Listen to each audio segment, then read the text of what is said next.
जी, तो कल हमने विस्कोसिटी के बारे में पढ़ लिया था। आज एक स्टेप और आगे बढ़ाते हैं और अगले टॉपिक के बारे में पढ़ते हैं। अगला टॉपिक क्या है? वाटर में सॉरी लिक्विड्स में हमारे पास सरफेस टेंशन। लिक्विड की मुख्तलिफ प्रॉपर्टीज में अगर आगे चलेंगे तो अगला टॉपिक क्या है हमारे पास? Surface tension. देखो, अगर वाटर डाइविंग के बारे में कोई थोड़ा बहुत एक्सपीरियंस हो किसी को, तो वो मेरी बात को बेहतर अंदाज में पिक करेगा। बहुत ज्यादा एक्सपीरियंस की भी नीड नहीं है। आप लोगों ने सिर्फ देखा हो, समझा हो तो भी काफी है। देखो, कभी भी अगर कोई शख्स जो वाटर में डाइव करता है, पानी वानी में डाइवर्स जो होते हैं, आपने हमेशा नोटिस किया होगा कि जैसे मिसाल के तौर पे अगर ये पानी की सतह है, यानी कि ये पानी में उन्होंने डाइव करना है, तो वो हमेशा जो भी डाइवर होता है, फॉर एग्जांपल इस हाइट से डाइवर ने यहाँ पानी में डाइव करना है, तो डाइवर हमेशा जब जंप करता है तो बॉडी को ऐसे आगे की तरफ लेकर आता है और अपने हाथों को वो आगे इस तरीके से एक एरो की पोजीशन में आगे रखता है और वो उस सूरत में वाटर में डाइव करता है। अगर इसी डाइविंग सीक्वेंस को मैं थोड़ा सा बदल दूं, मतलब यही वाटर की सरफेस है और यहाँ से डाइवर ने डाइव करनी है। अब बजाय वो रेगुलर डाइविंग टेक्निक के, यानी कि बॉडी को आगे की तरफ झुका के हाथ को आगे करके ऐसे के डाइव करे, मैं ये कहता हूँ कि ये पानी की सरफेस है, डाइवर अगर यहाँ से डाइव कर रहा है तो वो बिल्कुल ऐसे स्ट्रेट पेट के बल पे, यानी कि पूरी बॉडी को फ्लैट करके ऐसे पानी पर आकर डाइव करे। तो क्या होगा ऐसी सूरत में? कुछ आइडिया है किसी को?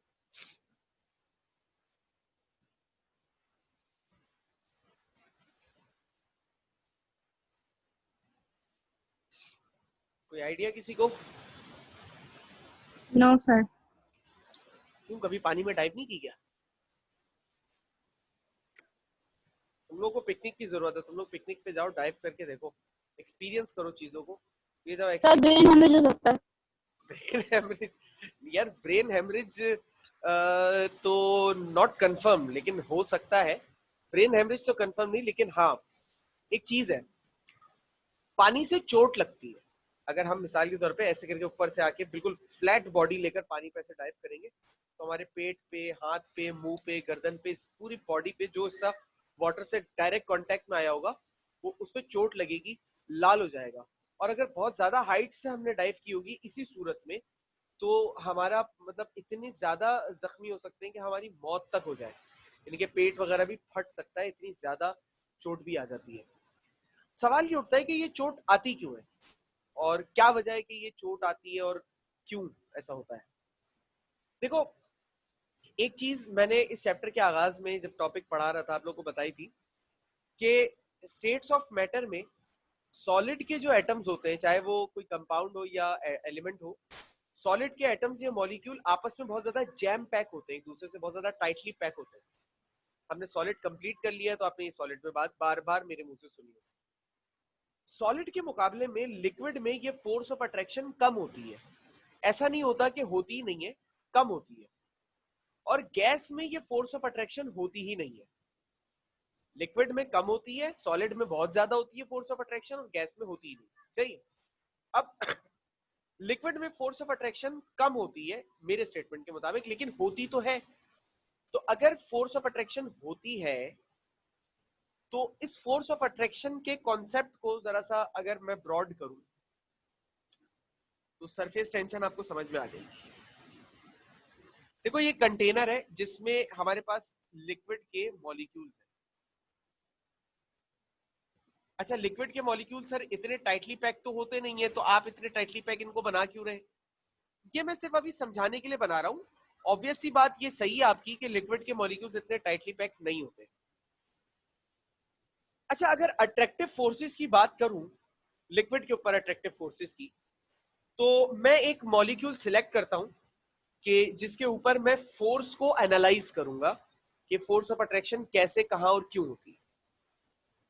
इस वाले मॉलिक्यूल को अगर हम कंसीडर करें, ये वाला मॉलिक्यूल, ठीक है, तो इस वाले मॉलिक्यूल को इसका ये वाला जो पड़ोसी है ये अपनी तरफ खींच रहा होगा। इसी तरीके से ये वाला पड़ोसी भी इसको अपनी तरफ खींच रहा होगा। सेम ये वाला पड़ोसी भी इसको खींच रहा होगा, इसी तरीके से ये वाला पड़ोसी भी खींच रहा होगा। फिर ये डायगोनल वाला पड़ोसी भी खींच रहा होगा, फिर ये डायगोनल वाला पड़ोसी भी खींच रहा होगा, ये वाला डायगोनल पड़ोसी भी खींच रहा होगा, और ये वाला डायगोनल पड़ोसी भी खींच रहा होगा। अगर मैं इस लिक्विड के इस मॉलिक्यूल को यहां से निकालकर आपके सामने यहां रखूं, तो इसके ऊपर कुछ इस तरह से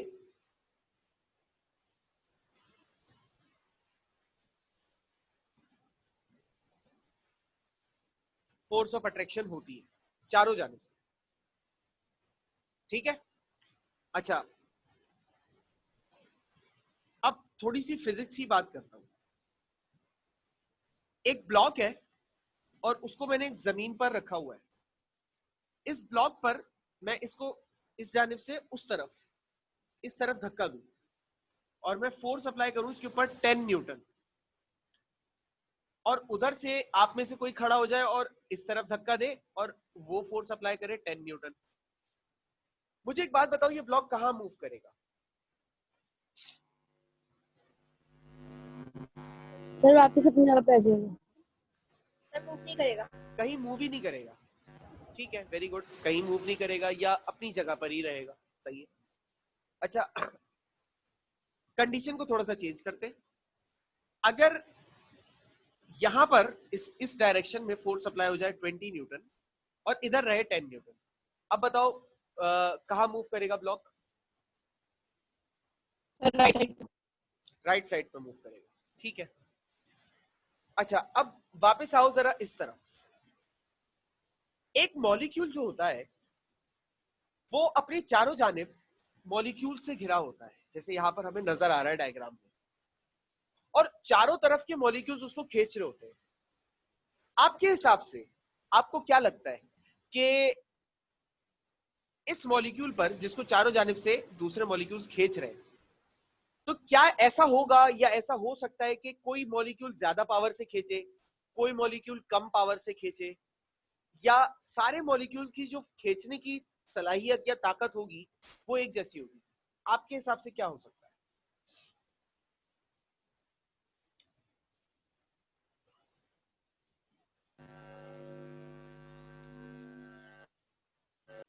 तो सबके पास सेम ही होती है।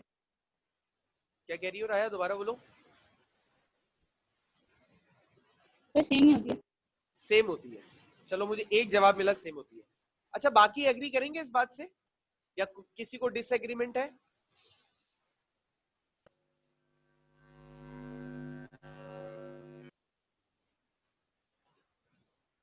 बेटा बोलो, क्या हो गया, खामोश हो गए हो?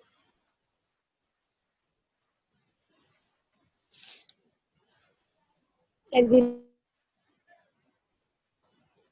आवाज नहीं आ रही बेटा। सर सेम ही होगा। सेम रहेगा, चलो आप लोगों ने जवाब दिया सेम रहेगा, ठीक है, जवाब आप लोगों का सही है, सेम रहेगा। अच्छा, अलग अलग हो भी नहीं सकता। उसकी वजह यह है कि अगर कहीं फोर्स ऑफ अट्रैक्शन ज्यादा होती और कहीं फोर्स ऑफ अट्रैक्शन कम होती, तो लिक्विड का जो एक फ्लो स्ट्रीम होता है ना, कोई भी लिक्विड एक प्रॉपर मैनर में फ्लो करता है, वो फ्लो स्ट्रीम कभी भी आपको वो एक प्रॉपर जो एक यूनिफॉर्म फ्लो होता है ना, वो आपको कभी नजर नहीं आएगा कहीं पर, अगर ये फोर्स ऑफ अट्रैक्शन कम ज्यादा हो। एक जैसी होती है तो आपको फ्लो स्ट्रीम सेम नजर आता है, ठीक है। अब आप लोगों ने जैसा बताया कि फोर्स ऑफ अट्रैक्शन सर हर जानिब से सेम होगी, तो अब इस मॉलिक्यूल को दोबारा एनालाइज करो और मुझे देखकर बताओ कि ये वाला जो मॉलिक्यूल है ये किधर मूव करेगा, या कहीं मूव करेगा भी कि नहीं करेगा? सर नहीं करेगा, अपनी जगह वाइब्रेट होता रहेगा। अपनी अपनी जगह वाइब्रेट होता रहेगा, ये ज्यादा अच्छा आंसर था। अपनी जगह वाइब्रेट होता रहेगा, कहीं मूव नहीं करेगा, ठीक है। चलो ये वाली बात समझ गए। अच्छा, अब इसी कंसिडरेशन को थोड़ा सा और एनहेंस करते हैं। ये जो टॉप वाला मॉलिक्यूल है इसको देखते हैं। इस वाले मॉलिक्यूल को इसका ये वाला पड़ोसी इधर खींचेगा, ये वाला पड़ोसी इधर खींचेगा, नीचे वाला इधर खींचेगा, नीचे वाला इधर खींचेगा, ये वाला इधर खींचेगा। यानी कि इस वाले मॉलिक्यूल के ऊपर जो फोर्सेस नजर आ रही है मुझे वो ऐसे नजर आ रही है, एक इधर है, एक इधर है, एक यूं है, एक यूं है और एक यूं है। इस वाले मॉलिक्यूल को कहां मूव करना चाहिए आपके हिसाब से?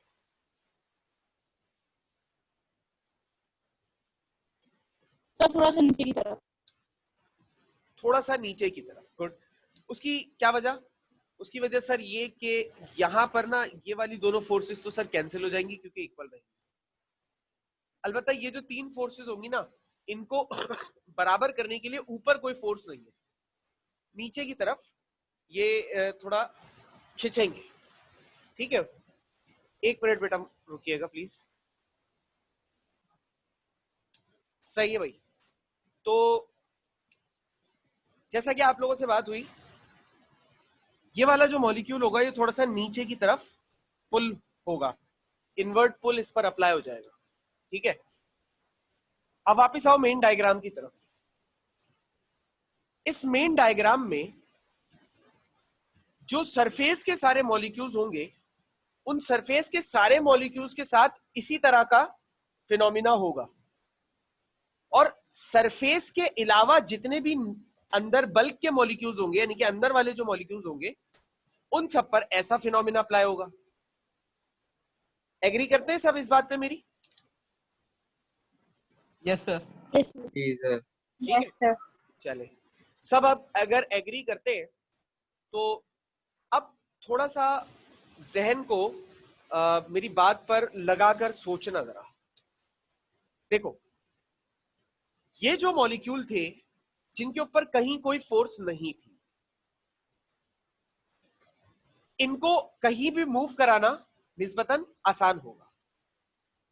अगर सरफेस की बात करें तो सरफेस के मॉलिक्यूल्स पर नीचे की तरफ फोर्स मौजूद है, यानी कि इनको मूव करवाना मुश्किल होगा। ये ऐसे ही है बेटा।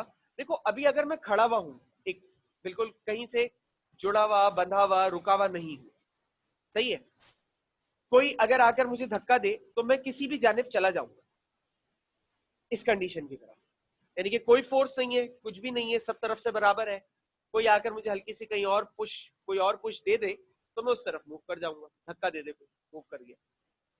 अब उसी जगह क्या हो कि मैं इस जगह खड़ा हूं और समझ लो पीछे हुक लगे और मुझे किसी ने हुक से बांध दिया है पीछे। ठीक है, मुझे हुक से बांधा हुआ है। अब कोई आए और मुझे धक्का दे आगे की तरफ, तो मैं आगे की तरफ गिरूंगा नहीं। क्यों नहीं गिरूंगा? क्योंकि मुझे पीछे से एक हुक ने पकड़ रखा है। ठीक है, मुझे पीछे से हुक ने एक पकड़ रखा है, यानी कि मुझे इस कंडीशन में मूव करवाना जरा सा मुश्किल है। ये जो सरफेस के मॉलिक्यूल्स होते हैं ना, ये अपने से नीचे वाली जो लेयर होती है, एक तो टॉप लेयर होती है, ठीक है, जिनके ऊपर फोर्स होती है, और एक लेयर इस मॉलिक्यूल के, इन मॉलिक्यूल के जस्ट नीचे होती है, यहां पर। ये जो सरफेस वाले मॉलिक्यूल्स होते हैं ना, ये अपनी सरफेस के जस्ट नीचे वाले जो मॉलिक्यूल्स होते हैं ना, यहां वाले, इनसे निस्बतन बाकी मॉलिक्यूल्स के मुकाबले में ज्यादा पावर से जुड़ जाते हैं। और जब हम इनको हटाने की कोशिश करते हैं ना कि भाई हटो, तो ये बजाय हटने के उस हटने में रुकावट डालते हैं कि भाई नहीं हटना हमें। ठीक है, अब क्यों रुकावट डालते हैं? क्योंकि ये इनसे जुड़े हुए होते हैं। अगर ये भी बल्क के मॉलिक्यूल्स की तरह जुड़े हुए ना हो तो ये रुकावट नहीं डालेंगे, बोलेंगे ठीक है भाई हट जाओ, जैसे यहां वाले पे हटाना चाहूं हट जाएंगे, तो ये नहीं हटेंगे। अब रहा सवाल, सर चोट क्यों लगती है? जो पानी के आपने डाइव की मिसाल दी, चोट क्यों लगती है? ये जो फोर्स ऑफ अट्रैक्शन है ना सरफेस के मॉलिक्यूल्स की अपने नीचे वाले लेयर के मॉलिक्यूल्स के साथ, इस फोर्स ऑफ अट्रैक्शन को हम कहते हैं बेटा सरफेस टेंशन। अब चोट क्यों लगती है सर? देखो, आपने देखा होगा अक्सर पार्क्स में, अम्यूजमेंट पार्क्स वगैरह में ऐसा होता है कि वो एक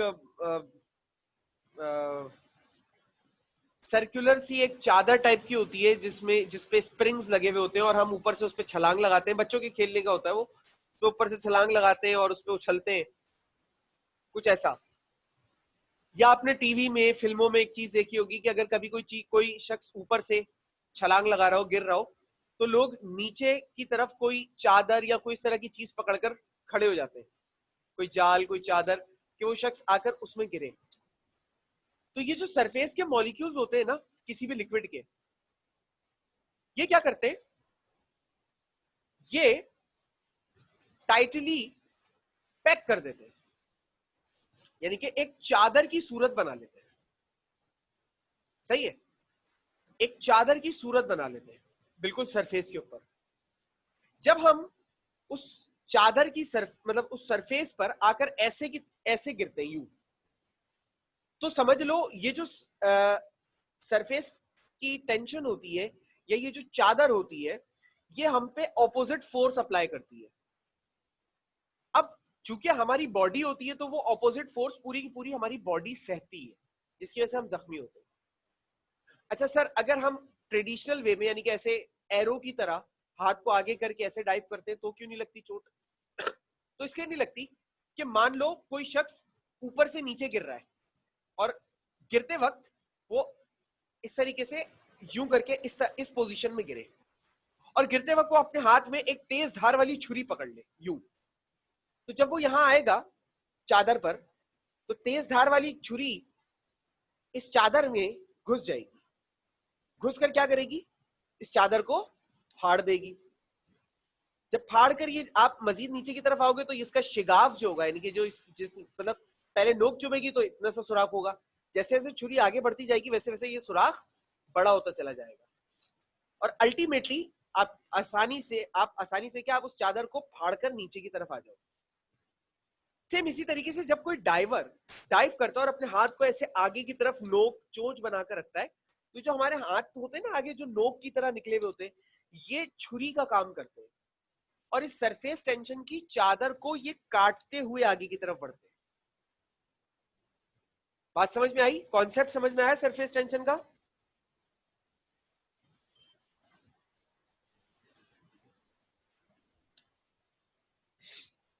बेटा सरफेस टेंशन का कॉन्सेप्ट समझ में आया? Yes sir. सर पक्का? कोई सवाल, कोई कंफ्यूजन तो नहीं? No sir. ठीक है,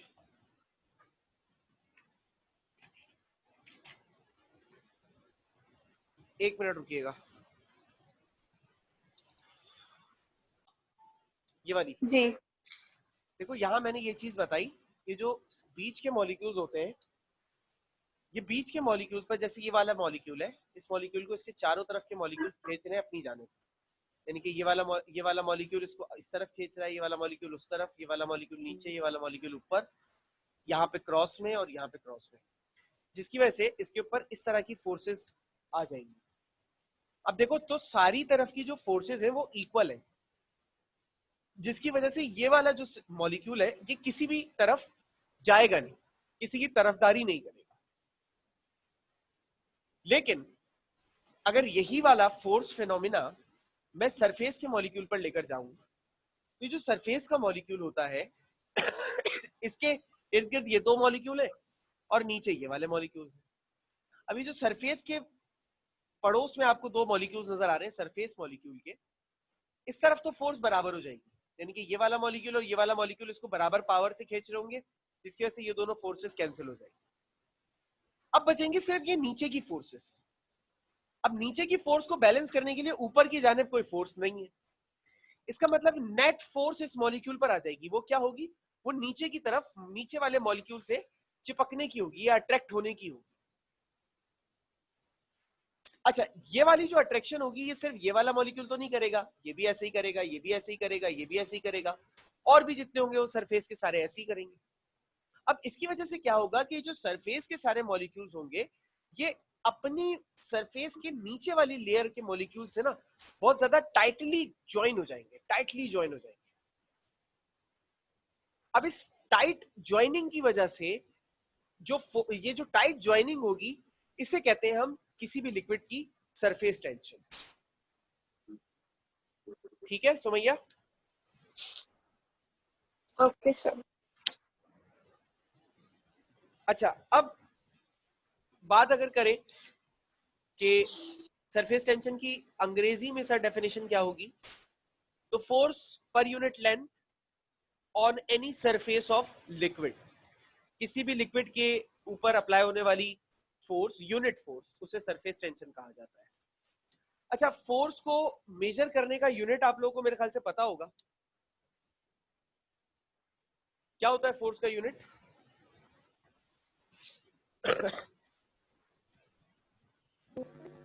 न्यूटन। न्यूटन होता है। Very good. फोर्स का यूनिट होता है न्यूटन होता है। अच्छा, फोर्स का एक और यूनिट भी होता है, हम सरफेस टेंशन के लिए ना उस यूनिट का इस्तेमाल करते हैं, और वो यूनिट होता है dyne, DYNE, dyne. Surface tension को डाइन में मेजर किया जाता है। कैसे करते हैं? सरफेस टेंशन को गैमा से रिप्रेजेंट करते हैं और इसको मेजर करते हैं डाइन पर सेंटीमीटर से। अच्छा सर, ये नई फनकारी आप क्या लेकर आए, क्यों लेकर आए डाइन की? बेटा ये इसलिए क्योंकि जो न्यूटन का यूनिट होता है ना, ये बड़ा यूनिट होता है। यानी कि अगर मैं 1 न्यूटन भी कह रहा हूं ना, तो 1 न्यूटन फोर्स भी अच्छी खासी होती है। और अगर किसी लिक्विड की सरफेस टेंशन की बात करें, तो सरफेस टेंशन इतनी ज्यादा फोर्स नहीं होती, यानी कि फोर्स है ये, लेकिन इतनी ज्यादा फोर्स नहीं है कि आप इसको न्यूटन के यूनिट में मेजर करें। कम फोर्स है तो इसके लिए छोटा यूनिट भी चलेगा। मतलब अगर मैं आपसे कहूं कि आप मिसाल के तौर पे एक चम्मच में पानी लें, अब एक चम्मच में पानी 5 मिलीलीटर आता है, ठीक है, मैक्सिमम 5 मिलीलीटर आता है, और मैं आपसे कहूं कि उस एक चम्मच पानी को आप लीटर में मेजर करें, आप बोलेंगे सर मेजर तो कर सकते हैं लेकिन क्या फायदा, बेकार है, मतलब इतना बड़ा यूनिट हम क्यों इस्तेमाल करें, जब हमारे पास एक छोटा यूनिट है मिलीलीटर का, तो हम वैल्यू को आसान रखते हैं ना, वरना लीटर में तो सर 0.005 मिलीलीटर आंसर आएगा। इतना कॉम्प्लेक्स बनाने की नंबर को जरूरत क्या है? हम थोड़ा सा अपने आंसर को, अपनी वैल्यू को जरा सिंप्लीफाइड रखते हैं। तो सिंप्लीफाइड रखने के लिए तो तरीका यही है कि हम उसको मिलीलीटर में मेजर कर लें। यही वजह है कि हम सरफेस टेंशन को न्यूटन में मेजर नहीं करते, डाइन में मेजर करते। सही है बेटा? बात समझ में आई? जी सर। अच्छा, अब इसका स्क्रीनशॉट ले लो जल्दी से, फिर मैं इसके फैक्टर्स को समझा दूं, टाइम भी हमारे पास शॉर्ट है।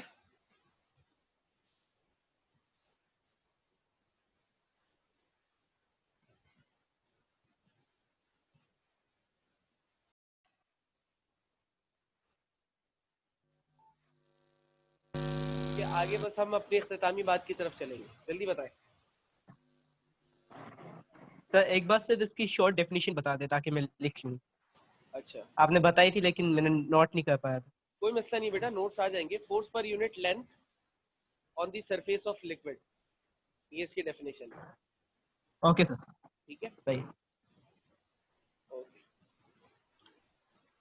अच्छा, रिकॉर्डिंग पर नजर रखिएगा भाई, रिकॉर्डिंग होती रहे। आप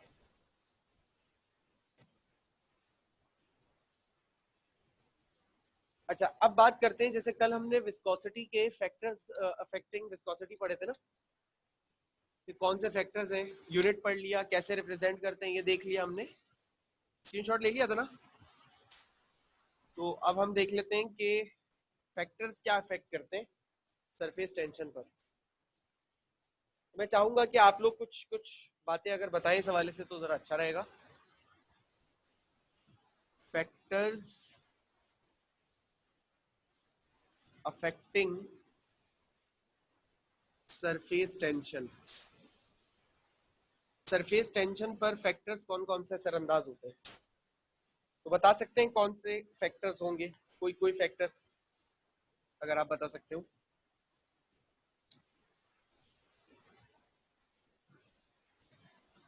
फ्रिक्शन। फ्रिक्शन? नहीं नहीं, फ्रिक्शन नहीं, फ्रिक्शन नहीं। Sir temperature. हाँ, टेम्परेचर हो सकता है, वेरी गुड, टेम्परेचर। तो अब बताओ कि टेम्परेचर बढ़ाने से सरफेस टेंशन बढ़ेगी या कम होगी, यानी कि डायरेक्ट रिलेशन या इनवर्स रिलेशन?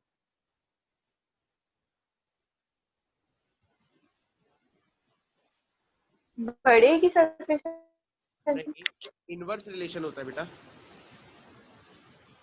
सरफेस टेंशन और टेम्परेचर का इनवर्स रिलेशन होता है, उल्टा होता है। देखो सरफेस टेंशन है क्या, surface tension force of attraction है ना मॉलिक्यूल्स के दरमियान।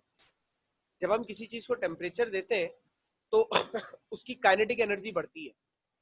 काइनेटिक एनर्जी बढ़ने की वजह से क्या होता है, काइनेटिक एनर्जी बढ़ने की वजह से मॉलिक्यूल्स के दरमियान की जो फोर्स ऑफ अट्रैक्शन है वो कमजोर पड़ती है, ठीक है ना।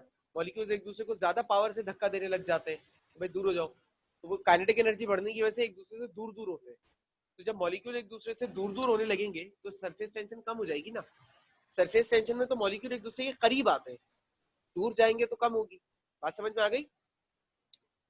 जी सर। अच्छा, और क्या फैक्टर हो सकता है?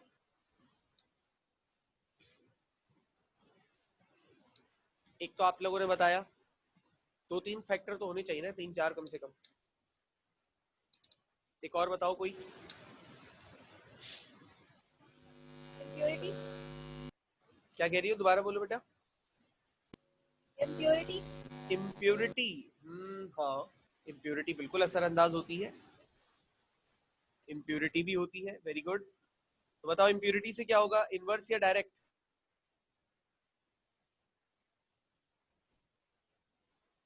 सर इनवर्स होगा, इनवर्स ही होगा। जितनी इम्प्योरिटी ज्यादा होगी उतनी सरफेस टेंशन कम होगी। वेरी गुड, इम्प्योरिटी से भी सरफेस टेंशन सर इनवर्स होगी। गुड। और क्या फैक्टर हो सकता है बेटा? और सर ऑक्सीजन, ऑक्सीजन हो सकता है। ऑक्सीजन क्या? सर ऑक्सीजन से कुछ हो सकता है, मतलब कि हम लोग जितना मतलब एटमॉस्फेयर में जितनी वो ऑक्सीजन होगी उतनी सरफेस टेंशन इंक्रीज हो जाएगी। नहीं नहीं नहीं नहीं नहीं, ऑक्सीजन का इससे फर्क नहीं पड़ेगा। हाइड्रोजन बॉन्डिंग का फर्क आता है, वो मैं बता देता, लेकिन मुझे अंदाजा था कि वो शायद तुम लोग नहीं बता पाओ, तो मैं बता दूंगा। कोई और factor? Molecular size. Molecular size नहीं, molecular sir attraction. Intermolecular forces. हाँ वेरी गुड, इंटरमॉलिक्यूलर फोर्सेस, यही मैं कह रहा था, इंटरमॉलिक्यूलर फोर्सेस। तो अगर इंटरमॉलिक्यूलर फोर्सेस ज्यादा होंगी तो सरफेस टेंशन ज्यादा होनी चाहिए या कम? सर ज्यादा। ज्यादा, तो यानी कि ये ज्यादा। सरफेस टेंशन से डायरेक्ट रिलेशन में आ गया। सही है। जी सर। अच्छा चले, तीन फैक्टर हो गए, इंटरमॉलिक्यूलर फोर्सेस भी आप बता दिया आप लोगों ने। अच्छा एक फैक्टर अभी मुझे मेरे ख्याल से राया ने शायद ऑक्सीजन का कहा था, तो ऑक्सीजन तो नहीं होता, अलबत्ता हाइड्रोजन बॉन्डिंग का फैक्टर जरूर होता है। तो हाइड्रोजन बॉन्डिंग का जो फैक्टर है वो मैं इंशाल्लाह चैप्टर 4 में और मजीद डिटेल में बात करूंगा। और मैं वैसे हाइड्रोजन बॉन्डिंग मैंने समझाया भी था सॉलिड्स में, मेरे ख्याल से मुझे याद है, समझाया था ना वो, मेरे ख्याल से उसमें मॉलिक्यूलर क्रिस्टल में समझाया होगा, याद नहीं है किसी को भी शायद। बताओ हाइड्रोजन बॉन्डिंग से सरफेस टेंशन डायरेक्ट रिलेशन में आएगी या इनवर्स?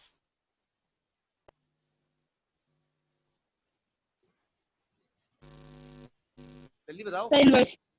डायरेक्ट आएगी बेटा, इनवर्स। डायरेक्ट आएगी, डायरेक्ट आएगी। क्यों? क्योंकि देखो हाइड्रोजन बॉन्डिंग के ज्यादा होने से फोर्स ऑफ अट्रैक्शन ज्यादा होगी ना। हाइड्रोजन बॉन्डिंग का क्या है सिलसिला, देखो अगर ये एक वाटर का मॉलिक्यूल है, मैं इससे हाइड्रोजन बॉन्डिंग दोबारा समझा देता हूँ। इसमें हाइड्रोजन पार्शियल पॉजिटिव है, ऑक्सीजन पार्शियल नेगेटिव है। तो इसमें होता क्या है कि एक मॉलिक्यूल का पार्शियल पॉजिटिव दूसरे मॉलिक्यूल के पार्शियल नेगेटिव को अपनी तरफ अट्रैक्ट करने लगता है, जिसकी वजह से ये दो मॉलिक्यूल्स एक दूसरे के करीब आ जाते हैं। जब मॉलिक्यूल्स करीब आएंगे तो ऑटोमेटिकली फोर्स ऑफ अट्रैक्शन बढ़ गई ना, जब फोर्स ऑफ अट्रैक्शन बढ़ गई तो सरफेस टेंशन भी बढ़ गई। ठीक है, समझ में आया फैक्टर? जी सर। अच्छा जल्दी से स्क्रीनशॉट लो।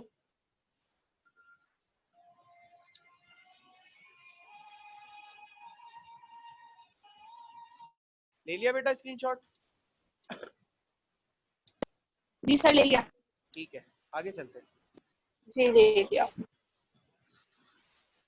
अच्छा एक चीज है, बचपन से ना मेरी ड्राइंग बहुत खराब रही है,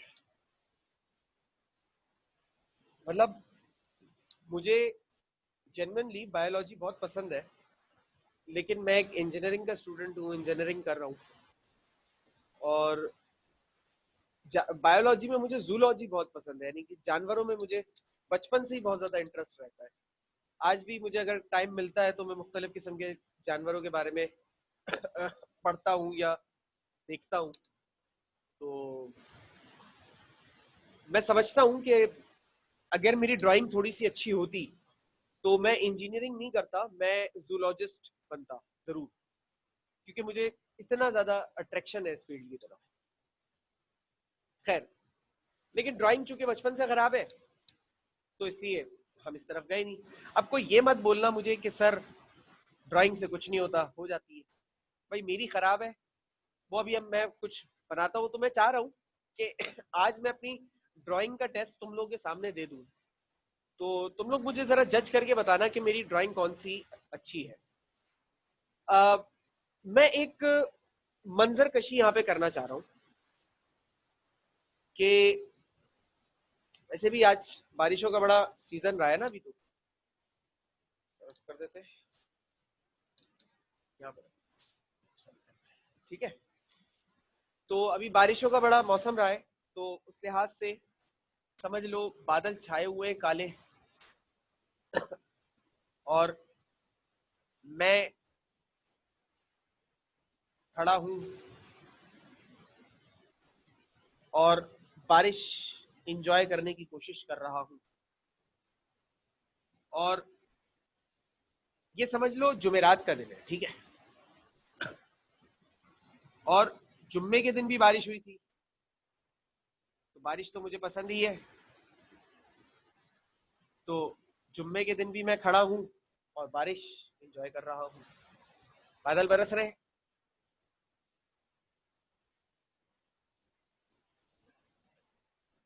बारिश हो रही है, सही भाई, बादल बरस रहे। और चूंकि कराची है तो कीचड़ तो होना लाजमी है, पानी खड़ा होना जरूरी है, सही भाई। और ये जुमेरात का दिन था, अब जुम्मे के दिन देखते हैं।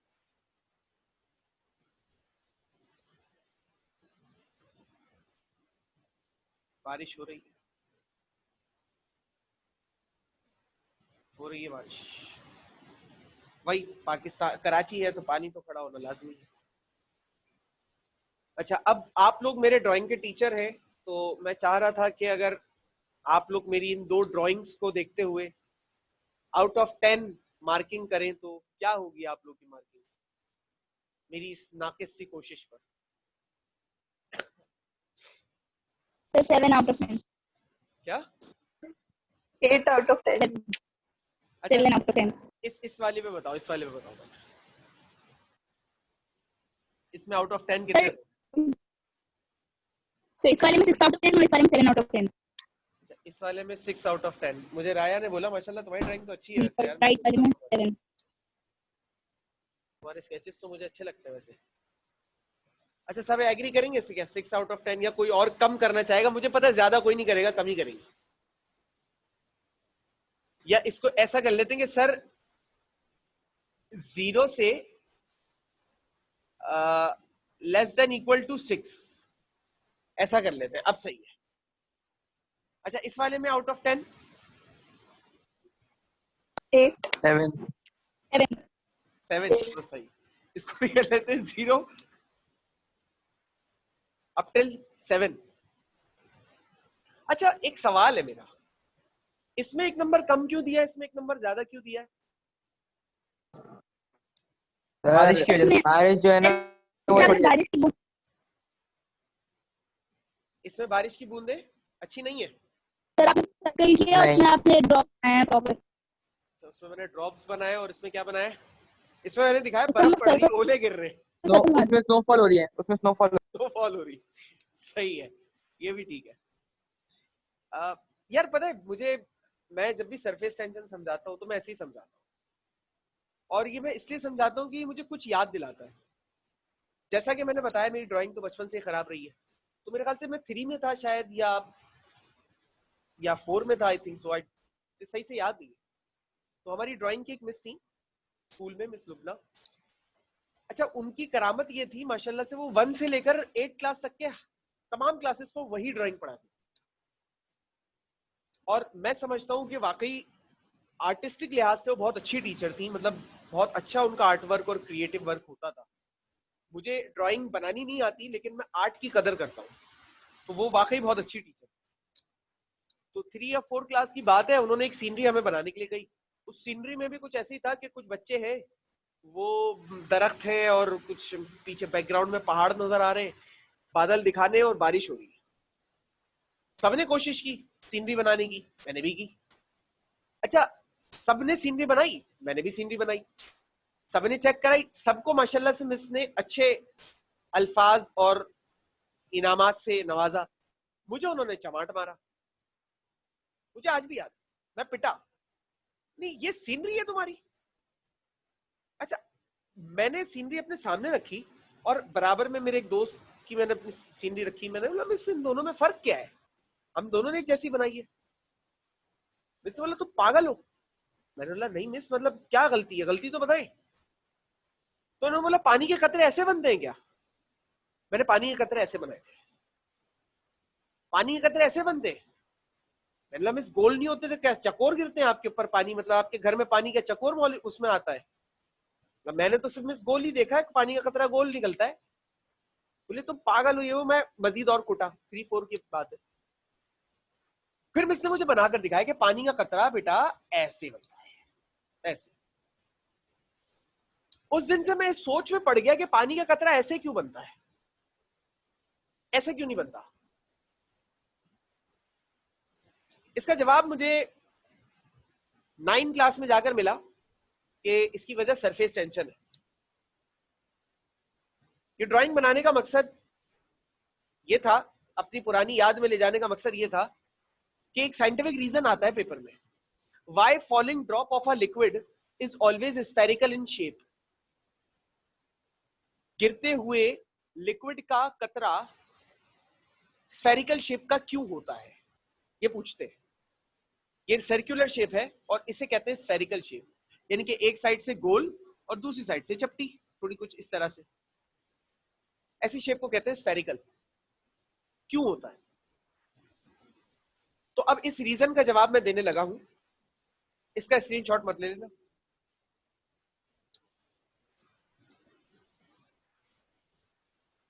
अब इस रीजन का जवाब देने लगा हूं बेटा। मैथमेटिकली एक मरतबा ऐसा किया गया कि दुनिया में जितनी भी मैथमेटिकल ज्योमेट्रिकल शेप्स है ना, जैसे कि ट्राइंगल है और स्क्वायर है, रेक्टेंगल है, और कौन सी होती है, सर्कल है, इसी तरीके से कोन है,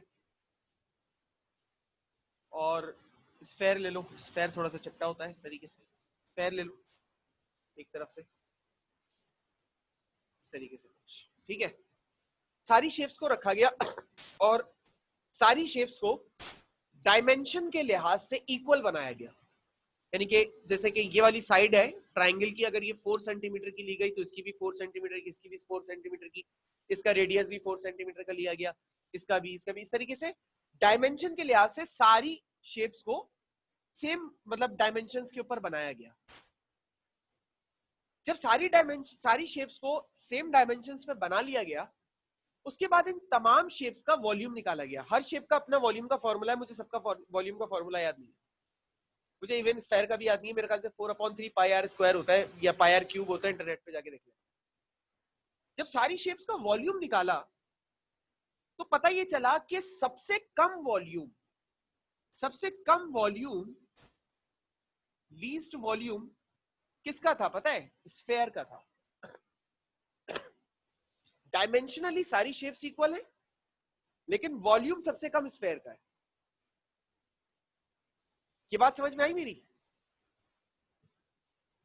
यस। ठीक है, चलो। अब होता क्या है कि जब फॉर एग्जांपल मिसाल के तौर पे कोई टैप है, टैप में से पानी गिर रहा है। अब जब पानी का कतरा यहां से निकलेगा ना, तो वो राउंड शेप में गोल निकलेगा। लेकिन जैसे ही वो गिरेगा, यानी कि इन्फ्लुएंस ऑफ ग्रेविटी में आएगा, तो इन्फ्लुएंस ऑफ ग्रेविटी और साथ में इस कतरे के अंदर के मॉलिक्यूल्स की सरफेस टेंशन, जो एक कतरा होगा, उस कतरे के जो चारों तरफ के जो मॉलिक्यूल्स होंगे वो अपनी इनर लेयर की तरफ अट्रैक्ट होना शुरू हो जाएंगे, जिसकी वजह से मॉलिक्यूल सुकड़ के थोड़ा करीब आएंगे। अच्छा, जब मॉलिक्यूल सुकड़ के करीब आ रहे हैं तो वॉल्यूम क्या हो रहा है, इंक्रीज या डिक्रीज आपके हिसाब से? जल्दी बताओ। डिक्रीज डिक्रीज हो रहा है ना, वॉल्यूम डिक्रीज हो रहा है, वेरी गुड, वॉल्यूम डिक्रीज हो रहा है। और सबसे लीस्ट पॉसिबल वॉल्यूम किस शेप में मिलता है? स्फेयर में मिलता है। तो ऑटोमेटिकली जब मॉलिक्यूल्स एक दूसरे के करीब आते हैं तो अल्टीमेटली वो स्फेयर शेप में इसलिए चले जाते हैं क्योंकि सबसे कम पॉसिबल वॉल्यूम स्फेयर शेप का होता है। तो साइंटिफिक रीजन आपने पेपर में यही देना है कि due to surface tension falling drop of liquid decreases its volume and least possible volume is only possible in spherical shape. That is why falling drop of any liquid is spherical in shape. बात समझ में आई? जी। कोई सवाल, कोई confusion? हाँ sir. ठीक है, तो आज की बात यही खत्म करते हैं, बाकी बात इंशाल्लाह आपसे अगली क्लास में होगी। अल्लाह हाफिज।